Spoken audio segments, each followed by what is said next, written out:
And we're joined now by legendary coach and athletic director, Mr. Sam Jankovich. And Sam, going into the Montana NFL Football Hall of Fame is quite an honor, and it's just great to see you back in the state of Montana. Well, thank you very much, and I'm really honored to be inducted into the Hall of Fame.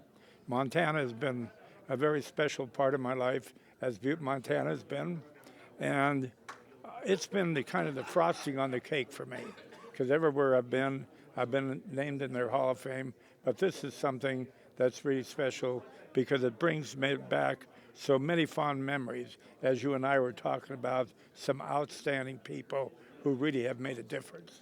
Well, you worked with a lot of great people, and let's talk about your roots in Butte, Montana. Tell me a little bit about that and what that did for you to prepare you for your professional career. Well, first of all, I mean this very sincerely. I'm not only saying this today, I've said it ever since I was born. I loved my parents. They were such wonderful people. My dad was a hard rock miner. He almost got killed in a cage wreck. My mother went blind at the age of 13. My dad and mother never had any money, and my mother made sure he did not make a settlement with the company, but that he got a watchman's job.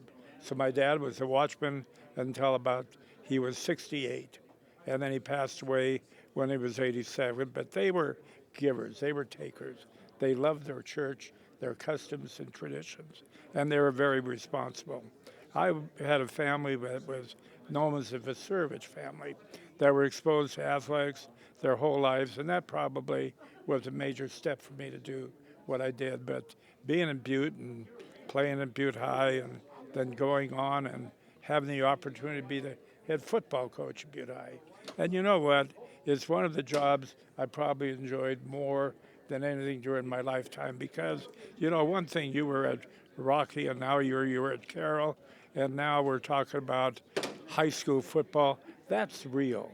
There's substance to it. Now it's all about money. And when I was that football coach, I coached great guys, and that's why Sunday we're going to have a little function in Butte for me to thank them, what they did for me, because they made the difference in my life. Well, you know, Sam, after a very successful time at Butte High School, you moved on to the college ranks, and you went to Washington State along with Jim Sweeney, and that kind of got yourself into the college ranks as a coach. Yeah, not to disagree with you, but when I left Washington State, Butte, I went to Montana State for a year with Jim Sweeney. And then I left Jim after a year, and I went back to Butte. And I'll always admire and respect Jim for hiring me to go to Washington State as his head assistant and defensive coordinator. And I coached with Jim for 4 years, and a lot of people have come and gone at Washington State. No one did a better job under tougher circumstances than Jim Sweeney. And you knew Jim. He was a fighter. And then I worked for a great guy as an assistant athletic director, Ray Nagel, who was a coach at Iowa, and then the AD, and then I became the athletic director at Washington State, working with Glenn Terrell and Wallace Beasley, and we called them Mr. Inside, Mr. Outside, like Glenn Davis and Doc Blanchard. Well, you know, you did wonderful things at Washington State, and one of the things you did and you really made a difference on is facilities, and you put the new face on Martin Stadium, and it's a wonderful stadium for Washington State. Well, you know, they wanted to kill me at Washington State because we did something that was very unusual. I had a good friend of mine who was an excavator, and he said, if you decide to lower the stadium floor, I'll do the excavating for nothing. So then we went ahead and got a committee together. It was all volunteer. Then we got this R.E. Hansen, who invented the slip form machine.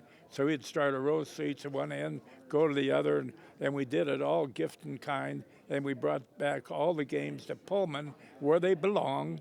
College athletics is for the university and the community to bring people back to the campus where they can get involved in other parts of the institution. So I would say that's one of the better things we've ever done. Yeah, you brought them out of Joe Albee and back into Pullman, Washington. They weren't very happy at Joe Albee, and I don't think they still are. Well, you made a tremendous mark at Washington State. You hired great coaches. You did a lot with facilities. And then you moved on to the University of Miami. And that's history.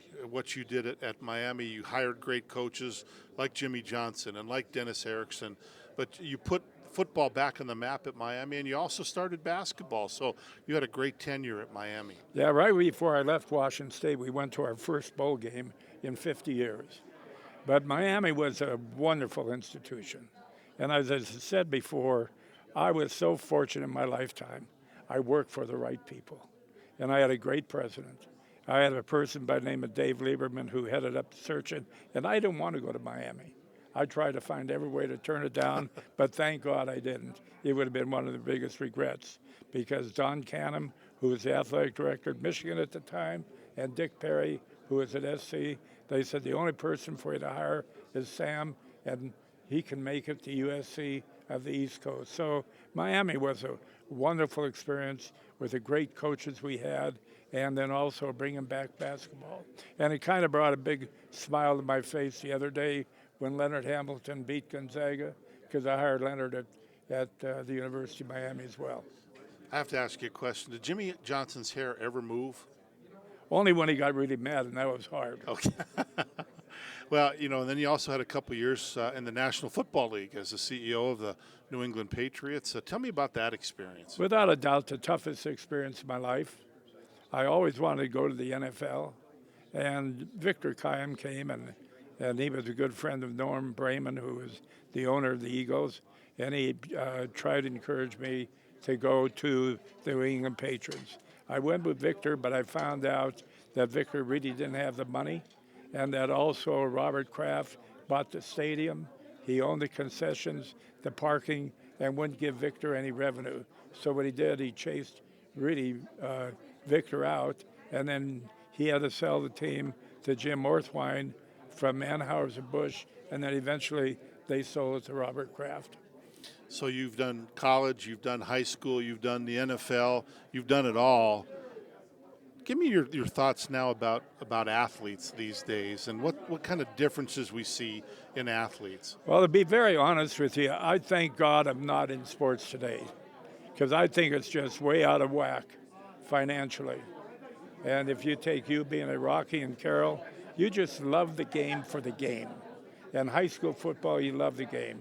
And when I was in college athletics, pretty much now there's no end to all of the money and the money they're getting from networks and how they control it and how they're paying people huge salaries. And we worry about other parts on a college campus, but we don't even blink an eye paying a coach $9-10 million and assistant coaches $2 million. So I worry about the impact that money's having on college athletics. Sam, congratulations on your career. Congratulations on being inducted into the Montana NFL Hall of Fame. We are so proud to have you back here in Billings today. Well, thank you very much, and God bless the Hall of Fame committee, and this is truly an honor. Mr. Sam Jankovich.